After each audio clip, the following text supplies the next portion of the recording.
Então, boa tarde, meu nome é Maria Luísa, sou psicóloga, pós-graduada em Psicologia Perinatal, sou coordenadora do Serviço de Psicologia do Hospital da Mulher e presidente do Comitê de Aleitamento da unidade.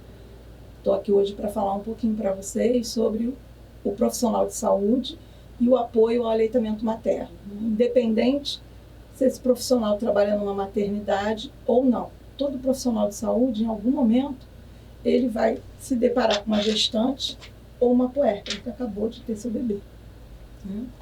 Então, é importante dizer, com relação ao aleitamento materno, os profissionais de saúde têm considerado a amamentação como um ato puramente instintivo e biológico. Então, assim, o que se passa sobre aleitamento, sobre a amamentação, é muito baseado na sua vivência pessoal.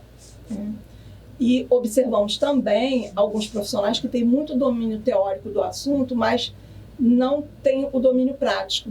Então, para você fazer um bom apoio, ao aleitamento, é importante que você tenha ambas as coisas, o conhecimento teórico, porque aleitamento é uma ciência, e o domínio prático também. Você tem que exercer a prática para você poder dar um bom apoio, ser um bom orientador com relação à questão da amamentação.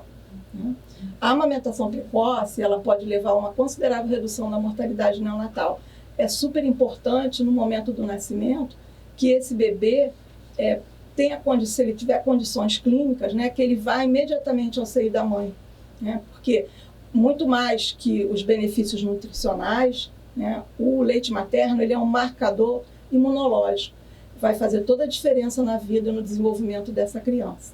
Então, vai além dos benefícios nutricionais, emocionais, imunológicos, econômicos, sociais. Esse, então, nem se fala, porque o leite materno ele é de graça, está pronto, na temperatura certa e na quantidade que o bebê precisa.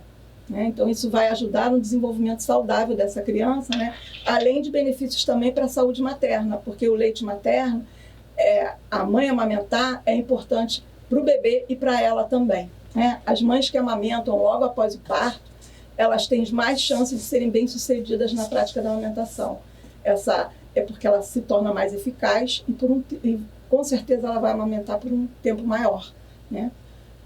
Os alimentos lácteos comumente oferecidos aos bebês antes da amamentação, eles podem ocasionar lesões no intestino imaturo, pois o estômago do bebê, o intestino do bebê ainda está terminando ainda o processo de formação, e o leite materno ele é apropriado para esse momento do bebê. E o leite artificial ele pode trazer alguma complicação para o bebê nesse momento. O colostro ele acelera a maturação do epitélio intestinal e protege contra agentes patogênicos. E o colostro é aquele primeiro leite que sai da mãe e que muitas vezes nós temos uma cultura de achar que tudo que é transparente é fraco, é ruim. Então, muitas vezes as mulheres não dão importância ao colostro por conta da cor, porque ele é transparente. E, na verdade, é o melhor leite que esse bebê pode receber e é tudo que ele precisa receber nesse momento. É fundamental para o bebê. O contato pele a pele previne no bebê a ocorrência de hipotermia. Então, isso é muito importante também.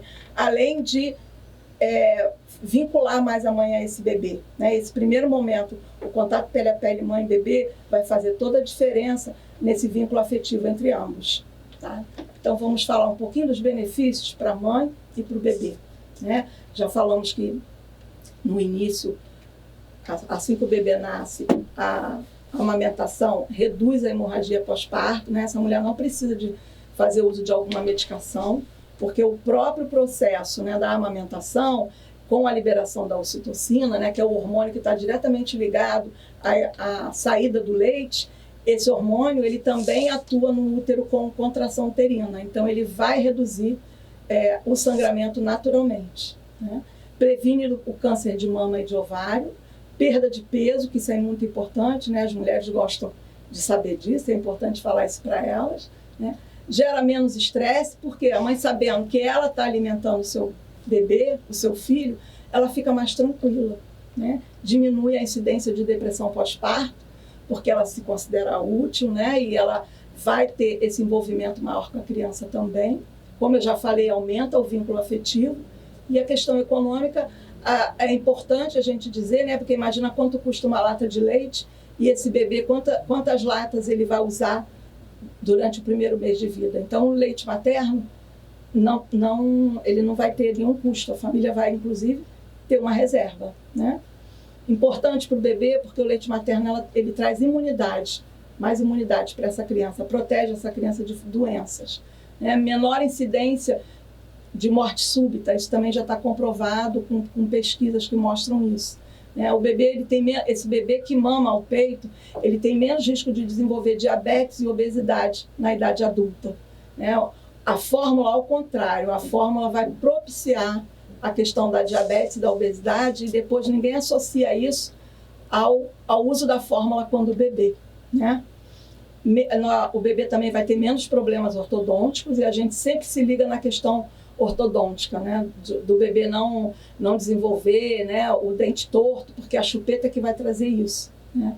Então, além disso, tem a questão também da respiração. O bebê aprende a respirar correto, que é pelo nariz. O bebê de chupeta, o bebê de mamadeira, é um bebê que ele vai aprender a respirar errado. Ele aprende a respirar pela boca, porque ele está sempre com a boca aberta por conta da chupeta. Isso também não é bom, porque vai trazer outras questões de saúde para esse bebê, que normalmente a gente não vai relacionar ao uso da chupeta, né? Como, por exemplo, a otite, né? O melhor desenvolvimento psicomotor é comprovado já cientificamente que o leite materno ele contribui para aumento das sinapses cerebrais, e as sinapses cerebrais estão diretamente ligadas à inteligência, ao fator inteligência, né? Então já teve trabalhos de acompanhar crianças que na idade escolar são crianças que desempenham melhor, que têm um desempenho mais facilitado, tá? Isso está associado também à questão do leite paterno. Então, o despreparo profissional, né, é uma causa frequente do desmame precoce, em função da desinformação da população em geral e também do profissional da área de saúde, né? Ele não é capacitado, ele não é treinado especificamente nessa área de aleitamento. Normalmente eu costumo dizer que às vezes o profissional dentro da maternidade, mas que não lida diretamente com os bebês, ele fala assim, isso não tem muita, a amamentação não tem a ver comigo. Eu acho que a partir do momento que você está dentro de uma maternidade, independente do espaço onde você está, do seu trabalho, né? Seja você médico, seja você segurança, né? Alguém da cozinha, alguém da limpeza, da rouparia, a amamentação tem tudo a ver com todos, né? E eu iria além, que no caso do profissional de saúde, a amamentação, em algum momento esse profissional de saúde na vida dele, mesmo que ele não lide diretamente com gestantes, né, e bebês, ele vai se deparar com uma situação de amamentação, né? E normalmente ele não tem o preparo para poder atuar com habilidade e sensibilidade que exige, né, essa situação. Então faz-se necessário discutir as demandas da assistência e amamentação e se há ações práticas realizadas pelos profissionais, além de verificar se estão capacitados para solucionar tal demanda. Que é aquilo que eu já falei antes. Às vezes o profissional tem um conhecimento teórico, mas não tem a prática. Então, para você poder fazer uma boa orientação de amamentação, é importante que você tenha ambos. Então, o aleitamento materno e o acolhimento, é fundamental esse acolhimento dessa mulher, né? As ações de incentivo, promoção e apoio ao aleitamento materno devem ocorrer no conjunto das ações dos profissionais, durante o pré-natal, o pré-parto. Muitas vezes as pessoas falam, no pré-natal o bebê nem nasceu ainda, por que a gente vai falar de aleitamento? Mas é durante o segundo trimestre de gestação que a mulher decide como ela vai alimentar o bebê. Então é no pré-natal o momento da gente desconstruir os mitos sobre a amamentação, que são muitos, né? O pré-parto, o momento do nascimento, nas situações de imunizações, o teste do pezinho, ou quando a mulher faz o retorno, né, para a consulta de puerpério, todos esses são momentos importantes de estar tendo um olhar para a questão da amamentação. Se ela tem alguma dificuldade, se ela apresenta alguma questão com relação ao aleitamento, né? E se ela conhece que muitas vezes ela toma decisões, mas não uma decisão informada. Ela toma decisões baseadas, às vezes, em orientação que não é adequada, até mesmo de um profissional de saúde, né? Então é importante que esse profissional ele singularize cada caso, né? Pois cada mulher é uma família, é uma situação diferente, e cada pessoa vai ter um olhar diferenciado com relação à amamentação, que tem muito a ver com a sua experiência anterior, né? Um aspecto relevante na maneira como os profissionais abordam as mulheres e seus parentes, é importante também falar sobre isso, porque nem sempre as dúvidas e aflições dessas mulheres são colocadas de forma espontânea. Porque se a mulher vai tirar alguma dúvida e o profissional já tem uma atitude de preconceito ou de desqualificar aquela fala, o que acontece? Ela rompe ali esse processo de falar. Ela não vai colocar outras dúvidas, ela não vai tentar se esclarecer melhor, por conta, às vezes, de uma atitude do profissional, que não foi acolhedora. Então, algumas dificuldades do profissional, né? Todos os profissionais de saúde com os quais as gestantes e puérperas entram em contato deveriam estar comprometidos com a promoção do aleitamento e capacitados para fornecer essas informações, né? Que devem ser as informações apropriadas.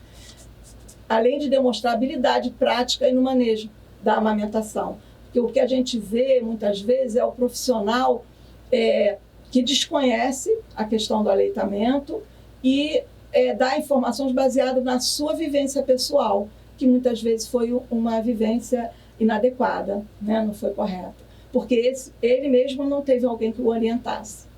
O desconhecimento em relação à técnica de amamentação e ao manejo dos principais problemas da lactação demonstra que os profissionais ainda têm pouca sustentação científica para abordar questões mais complexas e não conseguem oferecer suporte adequado às mães com dificuldades para amamentar.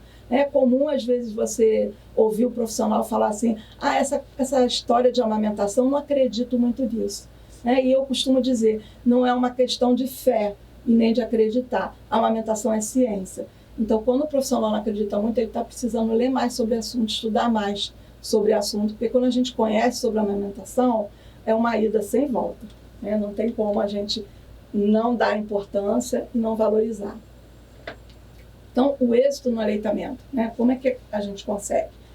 O sucesso do aleitamento materno, muitas vezes, ele depende de vários fatores, dentre eles, as orientações prévias ao nascimento, assim como no pós-parto, com os objetivos de preparar a mãe para superar dificuldades que possam surgir, minimizar as preocupações e fortalecer sua autoconfiança, acreditando que, quanto mais instruída sobre o assunto, maior facilidade terá para superar os obstáculos. Durante o período da gestação, existem algumas perguntas que inquietam as mulheres, a saber: serei capaz de amamentar? Será que meu leite vai ser suficiente? Quais as dificuldades deverei enfrentar? O mito do leite fraco é o mito mais difícil da gente tirar de uma mulher, da gente desconstruir com ela. Durante muito tempo, a indústria do leite fez uma propaganda maciça em torno do leite que ela produz e fez com que as mulheres acreditassem que o leite delas é fraco, quando, na verdade, não existe leite materno fraco. Então, é importante a mulher, primeiro, ela ter ciência disso, para que ela saiba que é possível e que ela consegue amamentar, mesmo quando ela vem de uma família e que nenhuma mulher amamentou. Às vezes ela já chega falando assim: na minha família as mulheres não amamentam. Então é a hora da gente escutar essa mulher, acolher e por que as mulheres não amamentam, e procurar saber mais dela por que isso acontece. Porque normalmente o que a gente vai ver são desencontro de informações e informações que foram passadas de forma errada para essa mulher. E a gente tem que fazer ela acreditar que dessa vez pode ser diferente, que você, enquanto profissional, está ali para apoiá-la. Então, alguns sentimentos, sendo psicóloga, eu não poderia deixar de falar sobre isso, Alguns sentimentos presentes no processo da amamentação. Medo. Será que eu consigo? Será que o meu leite é suficiente? Insegurança, frustração. Às vezes a mulher idealizou, aquele bebê, idealizou a amamentação como uma coisa muito romantizada e não é assim que as coisas acontecem, E às vezes vem o sentimento de frustração, Estresse, irritabilidade. É um momento de muita mudança na vida da mulher, no momento pós-parto, e é um momento em que ela precisa de muito apoio, mas muito apoio mesmo. Ela dá colo para o bebê, mas ela também precisa de muito colo, Então é um momento de angústia, impotência, quando ela acha que ela não consegue, quando, às vezes, por uma questão até clínica, o bebê realmente precisa de um suporte, de um leite, né, além do leite que ela oferece, e isso pode gerar nela um sentimento de potência, até desqualificando ela como mãe, né? Sentimento de tristeza, abuso pós-parto, a gente sabe que é uma situação que acontece, e ela pode ser aumentada, né, às vezes por esse momento de solidão, né? A amamentação sempre foi um processo muito solitário da mulher, né? Porque ela que tem peito, ela que amamenta, só ela que pode estar com esse bebê. E hoje, né, já de uns anos para cá, a Organização Mundial de Saúde tem feito um movimento, né, e as próprias instituições colocando a amamentação como um processo em que ele tem que ser solidário, né? A mulher precisa de apoio, ou não é mais um problema só da mulher. A amamentação é um problema do casal, um problema da família, um problema daquela comunidade onde essa criança está inserida, é um problema da escola. Muitas vezes essa mulher é adolescente, né? Então a escola está preparada para receber essa mulher? Então tem que ser um problema da escola, tem que ser um problema da empresa, né? A empresa onde ela trabalha tem que dar condições dela manter essa amamentação. Existe uma sala de amamentação nessa empresa? Como é isso? Como a gente pode chamar a atenção dos empresários para essa questão? Porque se ele entender que a amamentação é saúde para o bebê, ele vai ter uma funcionária que no futuro não vai se afastar do trabalho por uma questão de saúde da criança, né? Pelo contrário, ele propiciando a questão da amamentação, ele vai ter funcionárias mais felizes, né? Com bebês mais saudáveis, né? Então a amamentação não é mais um papel só da mulher, ela é um problema de todos, né? E se a gente quer ter o êxito, é importante, né, que os profissionais de saúde eles desempenham um importante papel nesse esclarecimento dos mitos e crenças que norteiam a amamentação, que são muitos, né? Que gera na mãe insegurança para amamentar. Vou dar um exemplo. A mulher que tem o bico plano ou o bico invertido, ela chega para você e fala, eu não vou poder amamentar porque eu não tenho bico, né? Primeiro a gente tem que desconstruir que bebê não mama bico. Bebê mama não só o bico, areola também. Então, desconstruir isso com ela. E o bico invertido e bico plano não é impedimento para o bebê amamentar, né? Ou você, enquanto profissional de saúde, se você está capacitado, você sabe que inicialmente você vai fazer uma pinça, né, na mama da mãe para colocar na boca do bebê. E com o tempo, o próprio bebê vai trazendo essa mama para fora. Então, às vezes, situações que a mãe acredita que aquilo é impedimento para amamentar, não é. Então, por isso é importante o profissional poder esclarecer a mulher sobre isso. Não só a mulher, né, mas os familiares dela também, né? A mãe entender as características nutricionais do aleitamento, né? Empoderá-la de que ela consegue nutrir seu filho sem a necessidade de outros alimentos. Qual a mãe que não quer o melhor para o seu filho? E se ela sabe que o leite materno é o melhor que seu filho pode ter, com certeza é isso que ela vai querer para o filho dela, né? Então, os profissionais de saúde precisam ser mais bem capacitados para trabalhar com a promoção do leite materno, seja por meio das instituições de ensino e formação, seja por gestores de saúde, a fim de consolidar equipes multiprofissionais comprometidas com a saúde materna e infantil, né? A gente sabe que é fato que quando você tem uma equipe envolvida nessa questão, é muito mais fácil você ter o êxito na amamentação do que quando depende de um único profissional. A iniciativa Hospital Amigo da Criança é um programa de sucesso na amamentação, né? Nos hospitais Amigos da Criança, os resultados obtidos por meio do esforço multiprofissional demonstram a sua importância, não somente pela humanização do atendimento materno-infantil, mas pelo aumento das taxas de aleitamento materno exclusivo que tem sido alcançado com esse programa. Envolver uma equipe multidisciplinar na implantação de um apoio mais efetivo ao aleitamento materno pode ser mais eficaz do que qualquer abordagem de um único especialista, né? Então, como eu já falei antes, a equipe multidisciplinar não é apenas o enfermeiro, o médico, assistente social, a psicóloga, o fisioterapeuta, o fono, o segurança, a pessoa da rouparia, a pessoa da limpeza, todos os profissionais na unidade têm que estar com o olhar voltado para promoção e proteção do aleitamento materno. E aí sim você vai conseguir ter uma eficácia melhor. Então, é necessário incluir no ensino técnico e superior o tema amamentação em caráter específico e multidisciplinar, e estabelecer normas nacionais para a educação. Então, assim, eu vou mais além. Lá no ensino fundamental, quando se começa a ensinar para as crianças sobre mamífero, vamos inserir o tema amamentação, vamos falar por que é importante, né, a mãe amamentar o seu bebê, né, o leite materno, ele é espécie específica. Né, no reino animal, você não vê nenhum animal de uma outra espécie amamentando um bebê na frente da sua mãe. Né? A cachorrinha, ela amamenta o gatinho, se não existe a mãe do gatinho, se a mãe do gatinho morreu. Né? E assim com os outros animais. E o homem é o único animal racional, né, que amamenta o filho de uma mãe na presença da mãe. Né? E hoje a gente sabe que essa amamentação chama amamentação cruzada e o Ministério da Saúde não indica mais essa amamentação, né? Porque a gente pode passar doenças também.